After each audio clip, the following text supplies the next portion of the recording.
Hello everyone, welcome on my channel. Nervous system यानी कि तंत्रिका तंत्र का ये दूसरा वीडियो है। और पहले वीडियो में हमने फोर ब्रेन के बारे में पढ़ लिया था, जिसमें हमने कवर किया था सेरिब्रम, थैलमस और हाइपोथैलमस। और अगर आपने वो वाला वीडियो नहीं देखा है तो आप मेरे प्लेलिस्ट में जाके उसे देख लीजिएगा, और उसका लिंक जो है मैं डिस्क्रिप्शन में डाल दूंगा, आप वहाँ से भी जाके इसे देख सकते हैं। तो आज के वीडियो में हम मिड ब्रेन यानी कि मध्य मस्तिष्क के बारे में पढ़ेंगे, और हिंड ब्रेन यानी कि पश्च मस्तिष्क के बारे में हम पढ़ेंगे।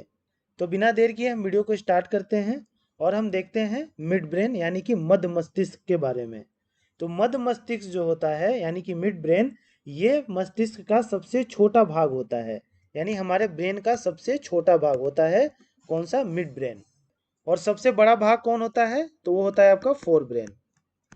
फोर ब्रेन जो है वो सबसे बड़ा भाग होता है, और सबसे छोटा जो है वो मिड ब्रेन होता है, और बीच का जो है हिंड ब्रेन होता है, अगर हम साइज की बात करें तो देखिए इसमें मिड ब्रेन यानी कि मध्य मस्तिष्क में दो चीजें होती है। एक होता है कॉर्पोरा क्वाड्रिजेमिना, और यह जो है दृष्टि एवं श्रवण शक्ति यानी कि विजन के लिए और आपका हियरिंग पावर के लिए ये जो है रिस्पॉन्सिबल होता है, ये उसका केंद्र होता है।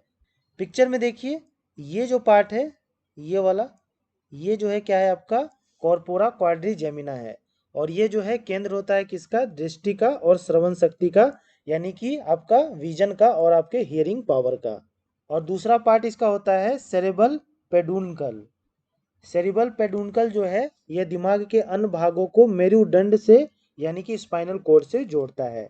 पिक्चर में देखिए, ये है आपका सेरिबल पेडुनकल, और ये क्या कर रहा है कि दिमाग के बाकी भागों को आपके मेरुदंड यानी कि स्पाइनल कोड से ये जोड़ रहा है। ठीक, तो इसका काम होता है दिमाग के अन्य भागों को स्पाइनल कोड यानी कि मेरुदंड से जोड़ना। अगला है हमारा हिंड ब्रेन यानी कि पश्च मस्तिष्क, और इसके जो है तीन पार्ट हैं। एक है आपका सेरिबलम, दूसरा है आपका पोन्स वैरोली, और तीसरा है मेडुला ओब्लोंगाटा। इन सबको जो है हम डिटेल में देखेंगे। तो पहले जो है हम सेरिबेलम के बारे में पढ़ लेते हैं। तो सेरिबेलम को जो है छोटा दिमाग या अनुमस्तिष्क भी कहा जाता है।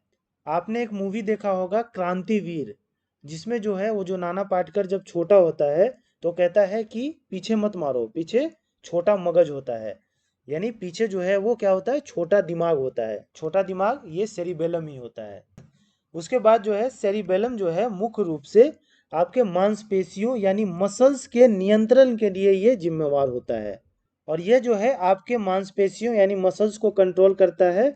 उससे जो है हमें क्या मिलता है? संतुलन मिलता है, और हमें गति जो है मिलता है। यानी कि आप चलते हैं, भागते हैं, दौड़ते हैं, तो वो किससे होता है? क्योंकि ये जो है आपके मसल्स को कंट्रोल करता है, सेरिबेलम। आपने देखा होगा कि जो लोग शराब ज़्यादा पी लेते हैं वो सही से चल नहीं पाते हैं, वो लड़खड़ाते हैं। जैसा आप इस पिक्चर में देख पा रहे हैं, भाई साहब लड़खड़ा रहे हैं।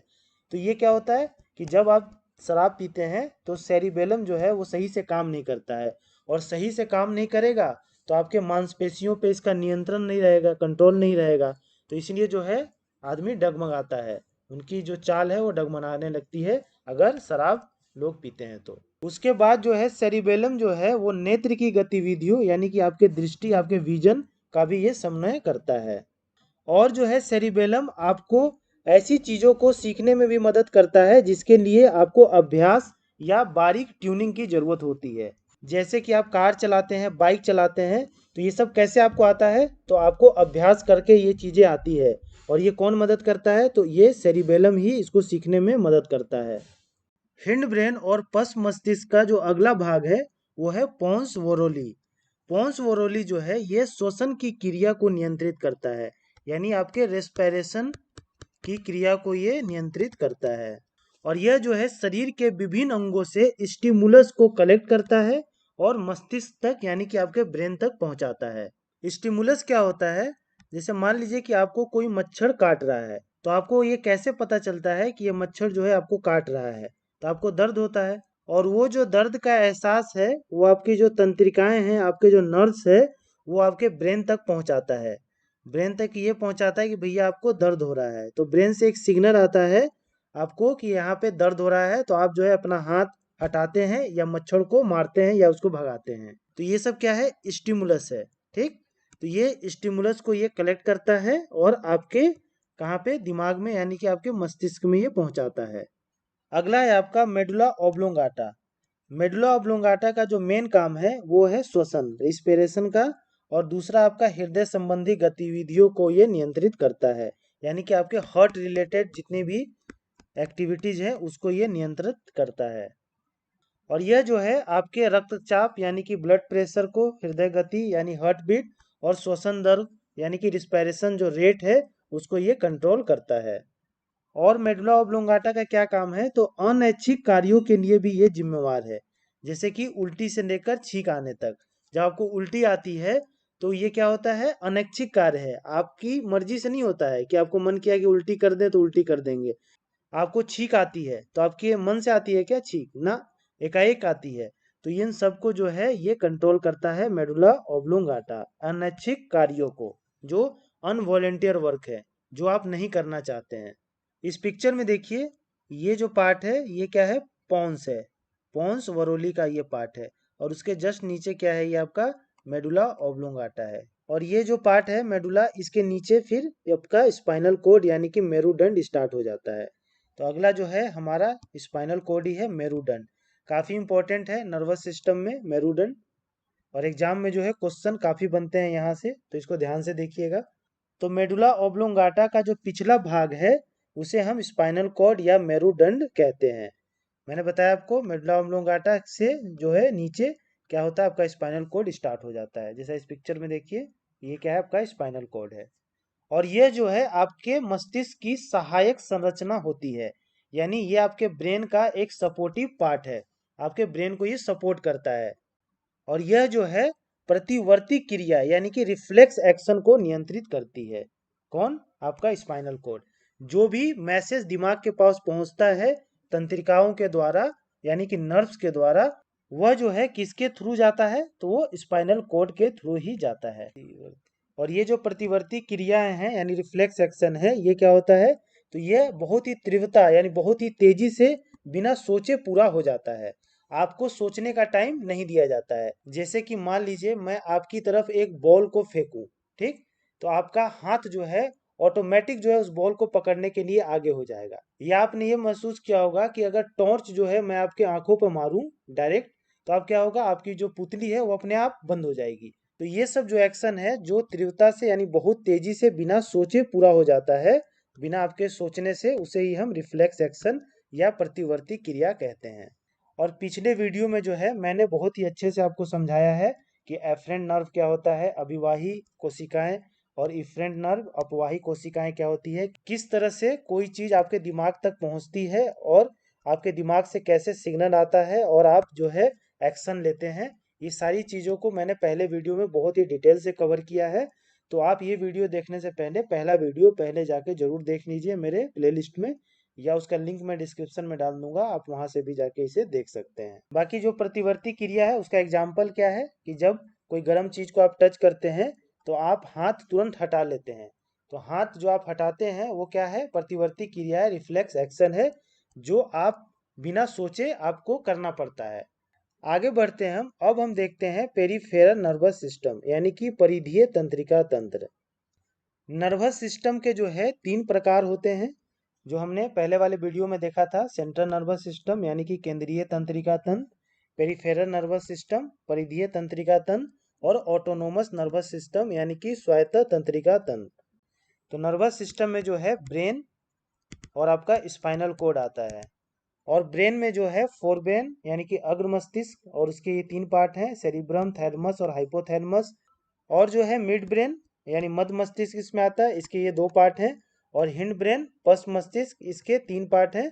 ठीक, इन सबको हमने कवर कर लिया, तो हमारा जो है सेंट्रल नर्वस सिस्टम पूरा कवर हो गया। अब हम पेरिफेरल नर्वस सिस्टम यानी कि परिधीय तंत्रिका तंत्र के बारे में पढ़ेंगे, और उसके बाद ऑटोनोमस नर्वस सिस्टम यानी कि स्वायत्त तंत्रिका तंत्र के बारे में पढ़ेंगे। तो देखिए पेरिफेरल नर्वस सिस्टम क्या होता है, परिधीय तंत्रिका तंत्र। तो ये जो है मस्तिष्क यानी ब्रेन और मेरुदंड यानी स्पाइनल कोड से निकलने वाली जो तंत्रिकाएं होती हैं, जो नर्व्स होते हैं, उसका ये बना होता है आपका परिधीय तंत्रिका तंत्र। जो भी ब्रेन से क्या आपका निकला है, नर्व्स निकले हैं, और जो स्पाइनल कोड से ये नर्व्स निकले हैं। ठीक, इसी का ये बना होता है पेरिफेरल नर्वस सिस्टम यानी परिधीय तंत्रिका तंत्र। तो आपको इसमें याद क्या रखना है, तो इंसान के मस्तिष्क के यानी इंसान के ब्रेन से 12 जोड़ी तंत्रिकाएं यानी कि नर्व जो है वो निकलती है। तो ब्रेन से आपका 12 जोड़ी, ठीक, यानी कि टोटल कितना 24 नर्व्स यानी तंत्रिकाएं जो है आपके ब्रेन से निकलती है। और आपके स्पाइनल कोड से जो है वो कितनी तंत्रिकाएं निकलती हैं, तो 31 जोड़ी तंत्रिकाएं निकलती है, यानी टोटल कितनी हो गई, तो 62 हो गई। ठीक, बस आपको यही ध्यान रखना है, एग्जाम में यहीं से क्वेश्चन पूछे जाते हैं कि मस्तिष्क से जो है कितनी जोड़ी तंत्रिकाएं निकलती हैं, तो 12 जोड़ी, और आपके मेरुदंड स्पाइनल कोड से 31 जोड़ी। अगला है आपका ऑटोनोमस नर्वस सिस्टम यानी कि स्वायत्त तंत्रिका तंत्र। तो स्वायत्त तंत्रिका तंत्र जो है जिसे पहले वनस्पति तंत्रिका तंत्र यानी कि वेजिटेटिव नर्वस सिस्टम कहा जाता था। और ये जो नर्वस सिस्टम है ये आपको बिना बताए हुए, आपके बिना जागरूकता के, आपके जो आंतरिक अंग हैं, आपके जो इंटरनल ऑर्गन्स हैं, उसको ये नियंत्रित करता है यानी कि कंट्रोल करता है। आपके अंदर जो भी चीजें चल रही हैं, जैसे आपका किडनी जो है वो ब्लड को फिल्टर कर रहा है, आपका हार्ट बीट जो है वो मेंटेन है या ज़्यादा होता है या कम होता है, आपका जो खाना पच रहा है, ये सब को बिना आपको बताए ये चीज़ें जो है ये नर्वस सिस्टम उसको कंट्रोल करता है।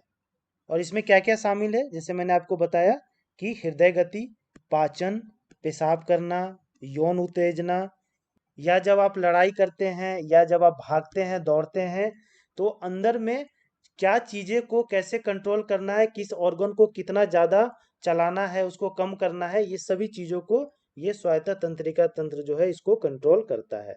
जैसे आप एग्जाम्पल से समझिए कि जब आप लड़ाई करते हैं, जब किसी से आपका झगड़ा होता है, तो आप में क्या चेंजेज आते हैं, तो आपका जो है हार्ट बीट बढ़ जाता है, आपकी आंखें लाल हो जाती है, आप जो है तेजी से सांस लेने लगते हैं। तो ये सब जो प्रतिक्रिया आपके शरीर के अंदर होती है वो कौन कंट्रोल करता है, तो ये ऑटोनोमस नर्वस सिस्टम ही करता है। उसके बाद जो है स्वायत्त तंत्रिका तंत्र यानी कि ऑटोनोमस नर्वस सिस्टम के तीन अलग अलग विभाग हैं। इसके कौन कौन से, अनुकंपी, परानुकंपी और आंत्र। इंग्लिश में इसे सिंपैथेटिक, पैरासिम्पैथेटिक और एंट्रिक कहते हैं हम। और ये जो ऑटोनोमस नर्वस सिस्टम है ये परिधीय तंत्रिका तंत्र यानी कि पेरिफेरल नर्वस सिस्टम के साथ मिलकर ये काम करता है। तो ऑटोनोमस नर्वस सिस्टम और पेरिफेरल नर्वस सिस्टम दोनों एक साथ काम करते हैं। और अच्छे से समझिए कि ऑटोनोमस नर्वस सिस्टम काम कैसे करता है। तो जैसे ही आप कोई तनावपूर्ण या खतरनाक स्थिति में जब आप आते हैं, तो आपके शरीर को ये तैयार करता है उस स्थिति को झेलने के लिए। और ये कैसे करता है, तो एक एड्रिनल ग्लैंड होता है यानी कि अधिविक ग्रंथियां होती हैं, जो दो होती हैं। ग्लैंड्स के चैप्टर में मैंने काफ़ी डिटेल में इसको कवर किया है। अगर आपने वो वीडियो नहीं देखे हैं तो मेरे प्लेलिस्ट में जाके ग्लैंड्स वाला जो वीडियो है उसको आप देख लीजिए। तो ये जो एड्रिनल ग्लैंड होते हैं ये किडनी के पास होते हैं, किडनी के ऊपर ये दो ग्लैंड होते हैं जिसे अधिविक ग्रंथि हम कहते हैं। ये एक हार्मोन रिलीज करते हैं, वो हार्मोन का नाम है एड्रिनलिन हार्मोन। और यही हार्मोन जो है आपके शरीर को तैयार करता है तनावपूर्ण या खतरनाक स्थिति को क्या सहने के लिए। और आपके दिमाग को जो है ये शौक से बचाता है, यानी आपके शरीर को पहले रेडी कर देता है इन चीज़ों को सहने के लिए। और ऐसा ना हो कि आपके शरीर को बहुत ज़्यादा शौक लगे, आपके दिमाग को बहुत ज़्यादा शौक लगे, तो उससे ये आपके शरीर की रक्षा करता है। तो ये जो हार्मोन है ये ऑटोनोमस नर्वस सिस्टम का ही पार्ट है। उसके बाद दूसरा जो है एसिटाइकोनिन हार्मोन। इसका काम क्या होता है कि जैसे ही मान लीजिए आप तनावपूर्ण स्थिति और खतरनाक स्थिति को सहने के लिए एड्रेनलिन हार्मोन जो है वो रिलीज हुआ, तो ये रिलीज करेगा तो आपके शरीर में क्या बदलाव आएगा, आपकी सांसें तेज हो जाएगी, आपका हार्ट बीट जो है तेज हो जाएगा। क्यों, क्योंकि ये आपके शरीर को इस खतरनाक स्थिति को सहने के लिए तैयार किया है। तो जब वो खतरनाक स्थिति या वो तनावपूर्ण स्थिति जब हट जाएगी, तो आपको शरीर को नॉर्मल कंडीशन में भी तो लाना है जिस कंडीशन में था आपका शरीर। तो उस समय जो है ये एसिटाइकोलिन हार्मोन जो है वो मदद करता है आपके शरीर को नॉर्मल कंडीशन में लाने में। यानी ये क्या करेगा, आपके हार्ट बीट को घटा देगा, आपकी सांस जो तेज ले रहे हैं आप उसको ये कम कर देगा। आपने देखा होगा जब गुस्सा शांत होता है आदमी का, तो धीरे धीरे वो कूल हो जाता है, धीरे धीरे वो ठंडा हो जाता है, बिल्कुल उसकी सांसें नॉर्मल हो जाती है, हार्ट बीट नॉर्मल हो जाता है। तो वो कौन करता है? तो ये एसिटाइकोलिन जो हार्मोन है ये करता है। और हम कह सकते हैं कि ये अनुकंपी यानी सिंपैथेटिक के विपरीत काम करता है। एड्रेनलिन जो हार्मोन है ये सिंपैथेटिक यानी अनुकंपी में काम करता है, और एसिटाइकोलिन जो हार्मोन है ये सिंपैथेटिक के विपरीत यानी इसके अपोजिट काम करता है। तो होप आपको सारी चीज़ें क्लियर हो गई होंगी जो भी मैं आपको इस वीडियो में समझाया हूँ। अगर आपने पहला वीडियो नहीं देखा है तो आप मेरे प्लेलिस्ट में जाके पहला वीडियो भी पहले देख लीजिए। और बायोलॉजी का मैंने एक प्लेलिस्ट बना रखा है जिसमें मैंने पूरे बायोलॉजी को कवर कर दिया है उसमें। और अगर आपने वो वीडियोस नहीं देखे हैं तो आप मेरे प्लेलिस्ट को जाके देखिए, मैंने सारा पीडीएफ जो है उसमें डाल रखा है। तो आप पीडीएफ भी वहाँ से डाउनलोड कर लीजिएगा और उसको रिवाइज करते रहिएगा। और अगर आपको ये बायोलॉजी की सीरीज़ पसंद आई तो please like share and subscribe to my channel. Thank you.